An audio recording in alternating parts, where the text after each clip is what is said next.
The backup systems that we recommend are AC and DC system backups that operate as a backup both on household supply, and the secondary system to those is a 12-volt battery supply. So a marine grade, basically car battery, although they are designed specifically for sump pumps.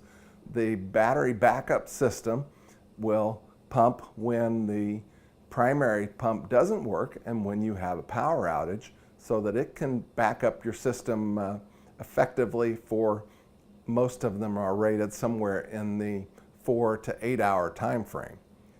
We strongly recommend using the AC-DC system rather than the battery-only system, as most failures are mechanical rather than power outage. And if you're gone on vacation and you're counting on the battery-operated system to be your backup, and you have that thunderstorm on Monday when you leave on vacation on the Sunday, the odds are that that backup battery will not maintain power, and you'll still come home to a flooded basement even when you thought you had a backup system to prevent that.